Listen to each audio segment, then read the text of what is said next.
No person that's stressed needs an app telling them that they're stressed. Let's be honest there.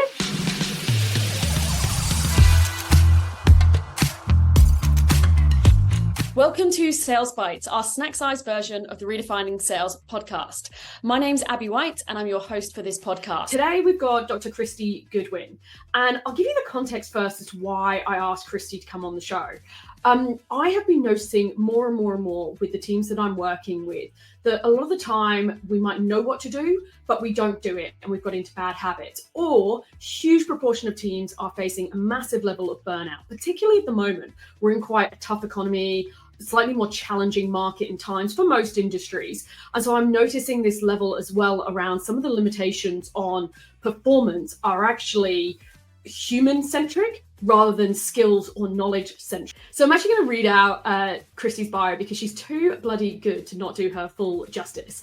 So Dr. Kristy Goodwin is a Neuro-Performance Scientist. She simplifies the science of what it takes to amplify performance in the digital world. Kristy's the author of Dear Digital, We Need to Talk and Raising Your Child in a Digital World. Described by her clients as the pracademic, I love that word, Kristy translates cutting-edge research into realistic strategies to bolster productivity and enhance well-being in the always-on, digitally demanding world. And she talks about really how can she help people be like a powered-up version of themselves, a high-res version of themselves, by really living and working with our brains and bodies in the way that they were designed and really tapping into our human operating system, which she calls their HOS. So grab your coffee, pad and pen because you've got some really scientifically backed, highly practical tips coming your way.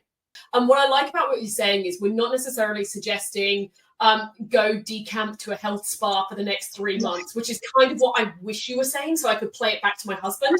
You're kind of suggesting like micro things that we can actually do, you know, everyone can do 40 seconds outside in the sun. Yeah, and it's about knowing what really works. I think so many of us are inundated. You know, we know the average adult is processing a whopping 74 gigabytes worth of data professionally and personally every day. It's called infobesity. I often describe it as the emoji of the head exploding.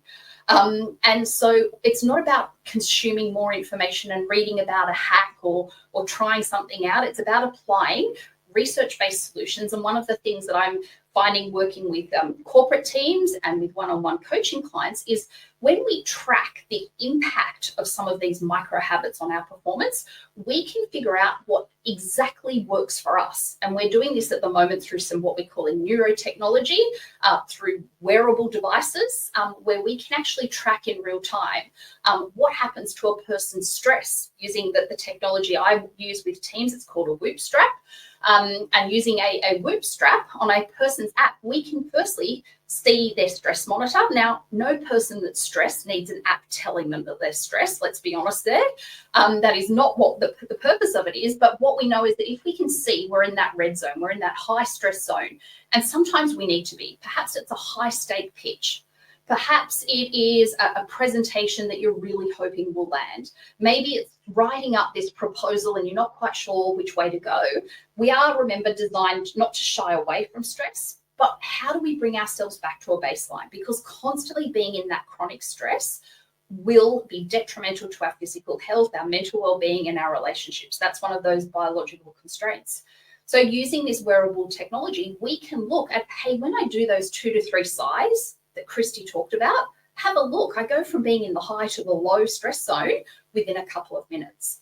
When I do that 10-minute walk, I grab the dog, I grab the lead, and I quickly walk to the post box and come back. Hey, my stress really drops. Hey, look how bad my stress is when I'm not getting enough sleep. I had no idea about the nexus between, you know, my crappy sleep habits and my poor stress. You know, one of the things I find working with a lot of high achievers is that we know we will feel more stressed, especially if we engage in, you know, really vigorous physical activity. I think that's really obvious. But what comes as a complete surprise to many high performers that I work with and high performing teams is that we grossly underestimate the impact of cognitive stress. You know, the challenging meeting, that pitch that we really had to be on for. With Whoop, you can see in real time not only your stress monitor, you can also see your daily strain. let me tell you that if I do a keynote on a stage, my strain score is sometimes as high, if not higher, than a 40-minute spin class.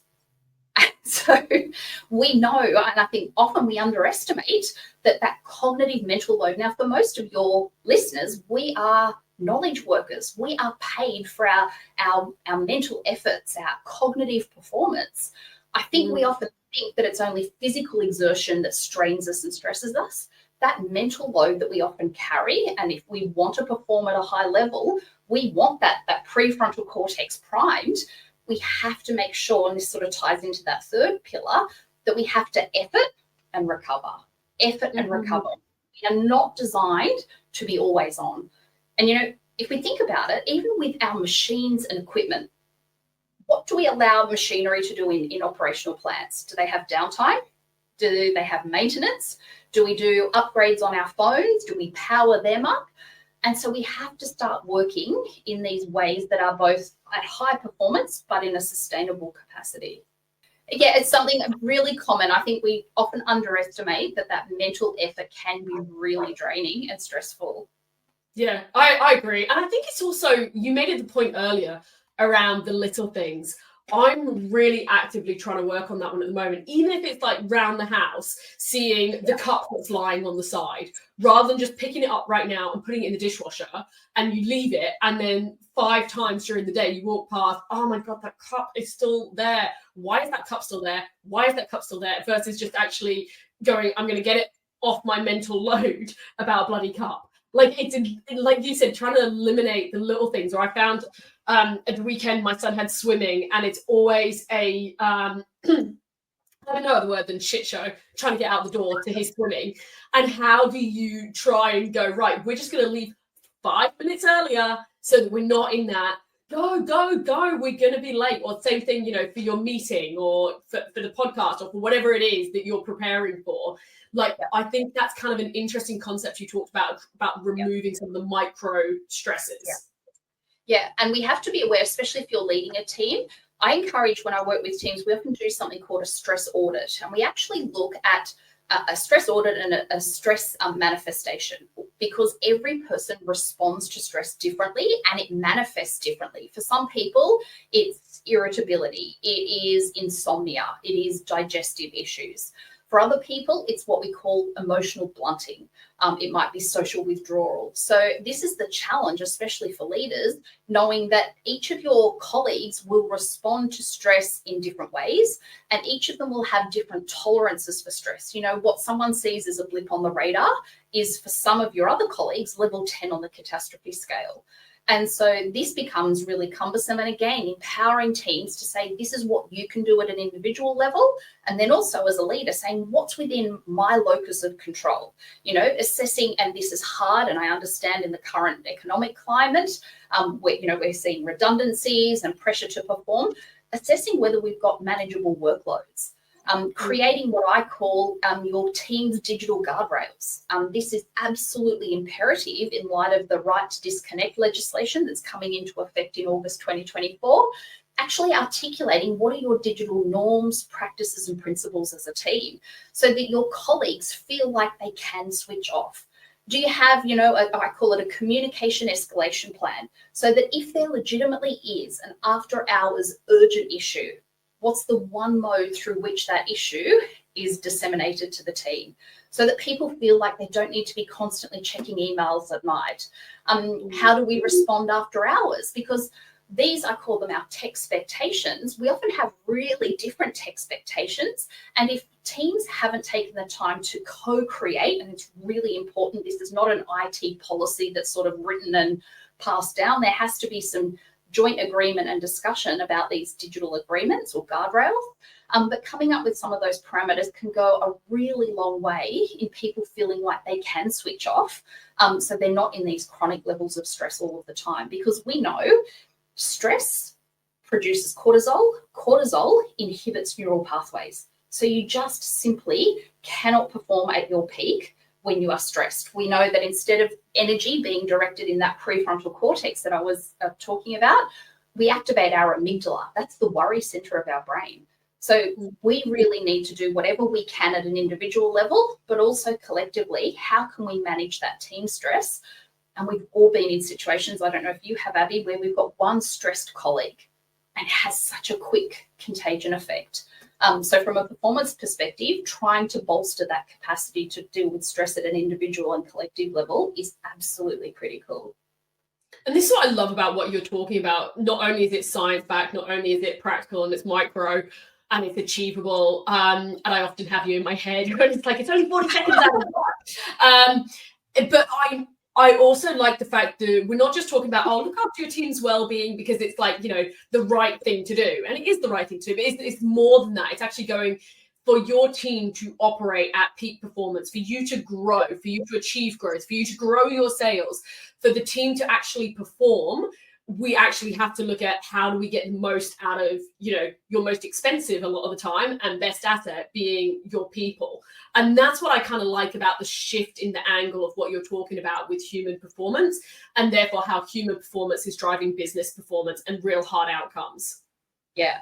And I'm often asked, do you lead with well-being or do you lead with performance? I actually think the two are inextricably linked. And so when we start to work the way we are neurobiologically designed, when we work in harmony with our human operating system, the well-being takes care of itself and we continue to drive that sustainable performance. It's not about doing more. It's about, as I said before, and I feel like I'm trying to sell you something here, it's about working smarter, not harder. It's about working the way we are designed, because it does not matter what app or productivity system you've got, what hack you've read about. The harsh reality is we have to work the way we are designed. There's no shortcuts. There's no way we can outperform our HOS. So it's about knowing that. And then also I think not just knowing our HOS, but knowing how do we map particularly our digital ways of working and living, so that it works with that rather than against it as well. One thing I found really powerful on that is I've actually taken my email off my phone. And occasionally that I have moments where I want to look at something on my email and I'm like, damn it, it's not on. But actually overall, it has been brilliant, because what I found was if I am not at my laptop and therefore I'm really not in a position to be able to answer that email, I don't know, walking to school to get my son, or I'm going to the airport to get on a flight to go to the next keynote or whatever it is, I'm probably reading that email on the fly, and then I go, I will deal with that later because I'm not in a position to deal with it. So then I end up looking at that email twice. I'm double handling it. And then I've also got the thing that, you read an email at 8 o'clock at night that you just really, really, really didn't want to read. And then, you can't sleep. And I've actually found that, back to previous point, I'm not saving lives. Yes, I'm running a business. Yes, it's important. Yes, I preach and believe in being really, really responsive to my clients. But a lot of the time, if I am not at my laptop and I'm on my phone, I'm probably not in a position to answer that email in a decent way anyway. So I found either option A of putting, the timer on it to go, right, emails turn off at X time, or for me, because I couldn't respect that boundary, I had to just turn it off completely and take it off. That's actually been so powerful for me to not always be on, because I was hitting the burnout. I love that. And such a pragmatic solution, and one that really honors the problem that you were just describing. Is I often say we have ancient Paleolithic brains. We have brains that were biologically designed to go and forage, hunt, and get information. When unsolicited information pings, alerts, dings. I don't know about you, Abby, but what are most of your notification bubbles colors? Are they red? Oh, yeah. Oh, in terms of how many emails you've got. Yeah, it's all red. Yeah. Is there usually a metric telling you how many unread messages, notifications you have? Yeah. Not accidental. Red, when apps were designed, red is associated with danger, urgency, importance. Would you feel compelled to check your email if it was in sky blue or a baby pink color? And we have something called the completion bias as humans. So we want to see that number saying we've got, 28,000 unread emails down to a more realistic level. And so we keep going through. So what you've done is a really good solution to that, because we get tricked in the online world into thinking that everything is urgent and important because it comes to us when our brains were designed to go and get information. So another solution that I've found clients work with, maybe they don't want to take emails off their phone. I actually think that's the best strategy.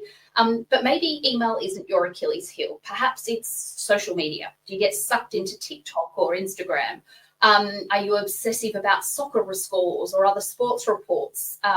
Whatever your tech temptation is, remove it from the home screen of your phone, because that is prime real estate. And we often, I don't know about you, I sometimes unlock my phone just to quickly check the weather. And before you know it, I'm triaging the 88 WhatsApp messages.